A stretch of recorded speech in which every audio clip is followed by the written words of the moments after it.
What's going on, everybody? I hope everybody had a great holiday. Holidays are over now. Today's New Year's Day. It's coming to a close. But yeah, it's still time to get some work done on this car. So what I'm going to be working on now is I've been doing wiring, a lot of wiring stuff. So I just want to get everything routed in such a way that you can't really see it. So that's kind of the goal here. I was going to do like a whole wire tuck and everything. But I mean, I don't really think I need to. I think I can just hide the wires in the engine bay and still have it be nice and clean looking. So I'm really happy with the way the car's coming out so far as cleanliness and hiding the wires and everything like that. So I'm stoked about that. My goal tonight, I think, I'm gonna put the rest of the transmission fluid in it, tighten the axle nut and the sway bar bushing on this side, and then throw the wheels back on so I can get this thing back on the ground. You know, it hasn't sat on the ground since I put the motor in, so get it sitting on the ground, and then it'll be easier for me to get to a lot of the wiring that I haven't gotten to yet. But I'll see if I can show you guys, give you a little sneak peek of the wiring in here. So let me get my flashlight. So I know I showed the wiring here before, but now I've got everything coming out of here is all taped up where it's got to go, and it's all loomed up. So that's a little messy still, but I'll work on that. I got that power wire run. All these connections over here on the side of the head are pretty clean. You can't really see too much of the wiring. That's the goal here. So everything's tucked underneath. I might try to find some pictures of before, but the whole side here was all full of clips, and the whole back corner over here was all full of stuff. So I cleaned that. Now all you can see is there's just a couple wires I still have to route, but everything down in here is all loomed and pretty nice. I gotta throw a loom on those wires. But yeah, the alternator power wire is run here now, and it's nice and loomed up. So really clean. The injector wiring, I just black taped, stuck on top right there. Looks way better than that whole thing that was there before. There's like one of those plastic rails that held all the stuff. There's a plastic rail over here too, so I did away with all that. Everything's so much cleaner. It looks like way better, way better. I'm stoked. Once the hood's on this thing and the fenders, I can start throwing the fenders on any point I want. The only thing I did really tuck is the wiper motor up here. So the plug normally came out of that little grommet right here, but I was able to fish that through the inside of the car and run it. Sorry, the lighting's bad. And I was able to run it outside of the car here, around through this hole I made. Ended up drilling way too big of a hole because I was planning on putting more wires there, but no big deal. I'll zip tie that. I'm going to prime that to get the fender nut rust, and the connector's up under here. So when the cowl goes on, you won't see any of that wiring. So cleaned up a lot of stuff. It's really coming together. But I'll show you guys this trick that I'm going to do for the training fluid. I got this long hose that I put on the end of this, and it's got like a pointed spout on it that I was able to slide it over, because it's kind of tough to put training fluid in these cars. But if you get under there, stick that in the end there, then you can just pump it in there. I think it takes like 2.5. I might look it up, but it takes like 2.5 quarts. But it's better to do it when the car's level, is the thing. So I might just put 2 in and then lower the car down and see if I can put the rest of it in, because you just want to put it in until it just starts leaking out, and then you're all full. But the car's got to be level. So yeah, I'm gonna get to work trying to get this thing on the ground. All right, so I got the car on the ground. I filled the trans fluid. I did the trick that I was talking about with the bottle and the hose. Put it in the fill plug over there. Did it from the top, and then I actually lowered the car down. I put about 2.5 in, maybe a little bit more, and I lowered the car down, and then I let the residual leak out. You just want to fill it to that top fill plug, and then after everything leaked out, I threw the plug on. I got some more done as far as wiring. Just cleaned it up a little more. There was a plug there that I wasn't quite sure what it went to, and I finally figured out that it went to my cruise control that I deleted. So I'm not going to need that. And there's a plug over here that goes to the evap stuff. There's like a little evap purge valve that's right here. I don't really need that unless I'm going through emissions, so we'll see if I can run without it for a little while until I gotta go through emissions. Then I'll have to do some major work on this car to get it back to stock, basically, so it'll pass emissions. But we'll worry about that later. All in all, really happy with the progress. It's really coming together.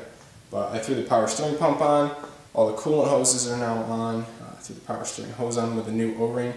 I got this kit of O-rings, I think from eBay or Amazon.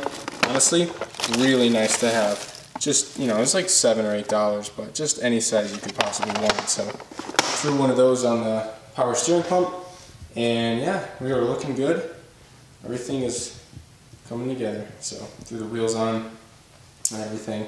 Next, I guess, is fenders and all sorts of things like that. So I'm going to pick up work on this thing tomorrow, and I can really start piecing it together. I'd like to put some coolant in it, and I got to build my exhaust. So my only issue that I'm having right now with the exhaust is the the exhaust comes out here, out of this section, out of the turbo, and I have a flange right here.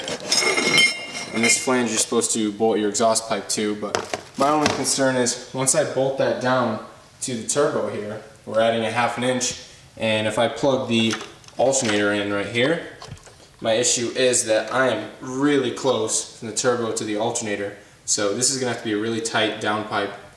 Maybe I can do it. I'm thinking about taking the alternator plug apart and throwing just some like spade terminals in there so I can hook the alternator up without this giant plug. So we'll see what I have to do necessarily to make this work, and yeah, if I can get it to work, I will. If not, I may have to relocate the alternator. I know they make a bracket for the H22, and it takes the alternator and it puts it down where the AC compressor used to be. So I might end up doing that if I can't get the downpipe to work like this, but I'm going to give it a shot and see if I can make it work in the factory location, because I don't know if that mount will work for the F22, and also yeah, I would probably try to make my own just because it's way cheaper. That mount's like 85 bucks. So if I can make my own metal bracket down there that holds the alternator, I'll definitely do that, but you know, I know alternator brackets are prone to cracking, and that doesn't sound like fun. So a lot of the turbo manifolds that I've actually seen, the turbo is offset to the left side, which is nice. This one's kind of offset to the right side, so that kind of hurts me a little bit here, but I mean, worst case, I could get a new turbo manifold and bring the turbo over, but I think I'd probably rather just relocate the alternator and get it out of the way. And then they make like nice sleek mount power steering brackets, because I don't really want to delete the power steering in this car.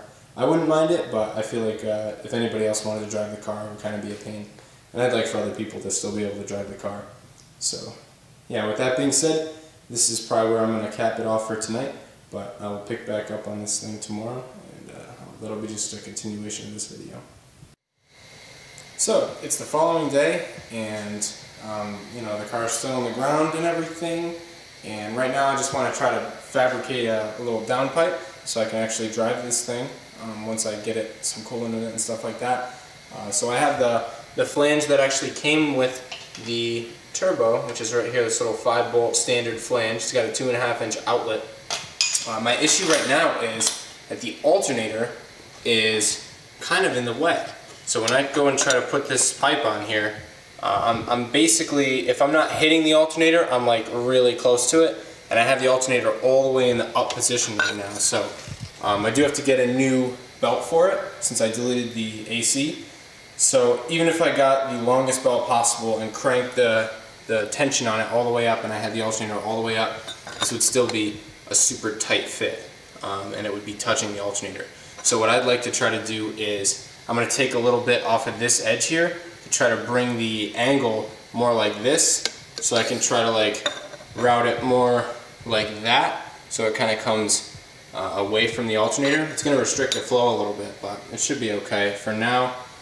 If I can't get it to work, I'll have to relocate the alternator, but I'd like to do that later if I end up having to do that. So my plan to modify this to try to make it fit is I have my Sawzall right here, and I have the pipe and the vise, and I made a little line here, but I'm going to try to cut it right here on this inside edge and sort of run it out to the outside corner, just so I can take a little off of this angle like this, just so I can get the angle to fit a little bit better, and hopefully I can clear the alternator.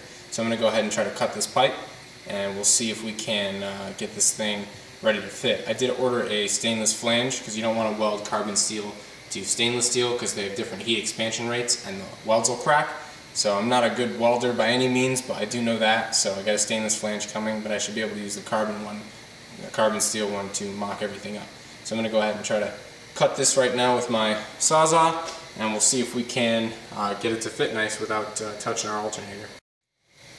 So I've got my piece of pipe right here. If you look, the side on the right is the side that I have not messed with, and you can tell the side on the left has much more of an angle to it. So another thing that I actually did, which I thought was pretty cool, is I de-pinned the alternator. So I took the plug apart, and I was just able to pull the pins out of it. So now I have just the spade terminals. So that takes up a lot less room over here, and I have the alternator all the way cranked up into the up position so that it gives us the most room. I'll try to get the longest belt. I think I already mentioned that, but yeah, so if I put this on like it was before, you can see we're touching the alternator right here. So that's the 90 that I haven't touched, and if I put it on this side, not 90, but side that I haven't touched, if I put it on this side, I don't know if you can tell there with the lighting, but it clears the alternator with some room to spare. So I'm planning on heat wrapping the exhaust and all that, and maybe even building a heat shield for the alternator if it is too close. So that's pretty sweet. Yeah, looks like I'm ready. So I'm gonna have to fish it through there, and then down through there where my oil drain is. I'll have to fish it through there, and then I'll run it under the car and all the way back to the test pipe down there that I have in place of the cap. So we're looking good with this pipe. I think this is going to work good. Now all I got to do is wait for that stainless steel flange to get here, and I can tack it up and get started. So you might notice that we actually have fenders now. So I was just able to throw the fenders on real quick. It's looking really good. Right now I'm going to try to throw the cowl and the hood on as well, just because there's no reason for it to be off anymore, and just puts us one step closer, and I want to see what it looks like too, because I think it's going to be pretty sweet. But yeah, so I already I put a new wiper transmission in it. A buddy of mine actually got it for me for Christmas because he knew that I needed one. So yeah, so what I did was I went, after I put the motor in, there's the old one there, there's so much slop in this section right here. This hole is huge. It's not supposed to be nearly that big. It's supposed to be, much smaller. So yeah, now that I have a new one, I threw the wipers on, let it cycle up and down so that I know that it's parked at the actual bottom. So when I put the wipers on, it's not going to be at the wrong spot, and it's not going to try to swing the wipers off the car. So that'll be nice. And yeah, so I'm going to throw the cowl and the wipers on, and then the hood, and then I'll check back with you guys. So my camera is actually about to die, but I'll show you guys the progress that I made. After the fenders, I did the cowl and then the hood, and since then I've just been working on cleaning up the front because I'm going to need to mount the intercooler here at some point. So I took the power steering cooler off. I think I might just go pipe to pipe there and delete the power steering cooler, because who cares if the power steering fluid gets hot? I'm not that worried. But yeah, I've read that it'll be okay. Some people say no, but other people say yes, so I'm looking for that. But yeah, so intercooler's got to be mounted right there. Kind of want to test fit the bumper and see exactly where the opening in the bumper is, because I want the intercooler obviously to sit in the opening so you can see it through the bumper, because, turbo Honda. But yeah, so I'm pretty excited. This is going to look really sick. So I'm just trying to figure out where to route it. As far as intercooler piping, I think I'm going to come out the side hole right there. I'm going to have to enlarge that. Unfortunately, I already painted, but it is what it is. I'll come around, come underneath here, and then it'll pipe in here, and then out over here, down and around, and then I can come up through this hole and go over to the intake with a blow-off valve right around, yeah, probably around here. So we'll see how it all turns out. But, I'm not too worried about doing the intercooler piping just yet. I want to get the car driving around first, but we will get to that later. So, if I decide to cap off the video here, I hope you all enjoyed watching. Yeah, stay tuned. This car is definitely going to drive soon, like within the week. I just got to get coolant in it, and yeah, then we're ready to go. We're ready to rip. Maybe, put some lights in it or something like that. But yeah, so hopefully you enjoyed the video. Remember to like and subscribe if you want to see more. But yeah, channel's growing pretty good. I'm pretty excited. Hopefully once I get some boosted videos here, people will be more interested. Got a GoPro on the way, like I said, so hopefully the quality of the footage goes up, and the content is definitely going to go up once this thing's boosted. So hopefully you guys enjoyed. Leave a like. Peace out.